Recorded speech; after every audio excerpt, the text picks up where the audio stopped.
കുന്നംകുളം ചെമ്മണ്ണൂരിൽ ഉത്സവത്തിനിടെ സംഘർഷം. 3 പോലീസുകാർക്കും വിമുക്ത സൈനികനും പരിക്കേറ്റു. 2 പൂരാഘോഷ കമ്മിറ്റികൾ തമ്മിലുള്ള തർക്കമാണ് സംഘർഷത്തിൽ കലാശിച്ചത്.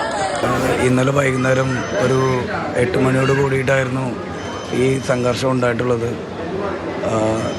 ഞങ്ങളുടെ ചീരംകുളം ദേശം എന്ന് പറഞ്ഞൊരു പൂരാഘോഷ കമ്മിറ്റി ഉണ്ട്. ഞങ്ങളുടെ ഫസ്റ്റത്തെ പൂരമായിരുന്നു. അപ്പോൾ ഞങ്ങൾ ഈ ദേശ കമ്മിറ്റി രൂപീകരിച്ച മുതൽ തന്നെ റെഡ് ആൻഡ്സ് എന്ന് പറഞ്ഞൊരു ക്ലബിൻ്റെ ഭാഗത്തുനിന്ന് വളരെ പ്രകോപനമായ രീതിയിലുള്ള കാര്യങ്ങൾ ഉണ്ടായിട്ടുണ്ടായിരുന്നു.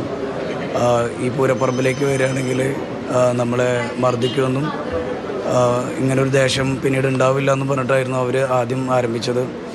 അതിനുശേഷം ഞങ്ങളുടെ പൂരം അമ്പലത്തിൻ്റെ നടക്കിലെത്തിയ സമയത്ത് അവരുടെ ടൈം കഴിഞ്ഞതിന് ശേഷവും അവരവിടെ നിൽക്കുകയും 1-2 പേര് ഞങ്ങളെ പ്രകോപിപ്പിക്കുകയും ചെയ്തു. അവരെ നമ്മളെ ഉപദ്രവിക്കാൻ വരുന്ന പോലെയൊക്കെ ചെയ്തു. ആ സമയത്ത് പോലീസുകാർ ഇടപെട്ടിട്ട് ലാത്തി ചാർജ് നടത്തിയിട്ടാണ് അവരെ മാറ്റിയത്. MS ലിഷോയ് നൽകും വിവരങ്ങൾ.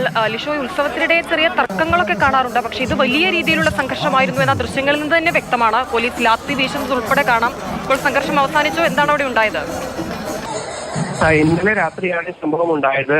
അതായത് ഈ സംഘർഷത്തിന് കാരണമായത് പുതിയ ഒരു കമ്മിറ്റി, ഉത്സവ കമ്മിറ്റി രൂപീകരിച്ചതുമായി ബന്ധപ്പെട്ട തർക്കമാണ്. നമ്മൾ ഈ ആക്രമിക്കപ്പെട്ട നിവേദിന്റെ പ്രതികരണം കേട്ടു.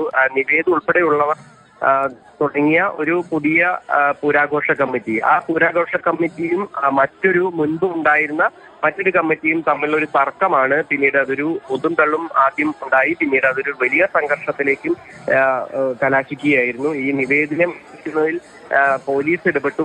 പോലീസ് ഇടപെട്ട് പോലീസിന് നേരെയും ഈ സംഘം തിരിയുകയായിരുന്നു. പിന്നീട് പോലീസുമായി ഈ സംഘം നേരിട്ട്, മറ്റ് ഒരു പൂരാഘോഷ കമ്മിറ്റി നേരിട്ട് സംഘർഷം ഉണ്ടാവുകയും 3 പോലീസുകാർക്ക് ഇതിൽ പരിക്കേൽക്കുകയും ചെയ്തു. ഒരു CCOയുടെ കൈക്ക് ഗുരുതരമായ പരിക്കേൽക്കുകയും എല്ലിന് ചിഹ്നൽ ഉണ്ടാവുകയും ചെയ്തിട്ടുണ്ട്. പോലീസിന്റെ ഔദ്യോഗിക നിർമ്മാണം തടസ്സപ്പെടുത്തിയതിനുൾപ്പെടെ ഇപ്പോൾ കുന്നംകുളം പോലീസ് ഈ ആഘോഷ കമ്മിറ്റി, റെഡ് എന്ന ആഘോഷ കമ്മിറ്റിക്കെതിരെ നിലവിൽ കേസെടുക്കുമെന്നാണ് പോലീസ് ഉദ്യോഗസ്ഥർ അറിയിച്ചിരിക്കുന്നത്. FIR ഇതിനോടകം തന്നെ കേസിട്ടുണ്ട്.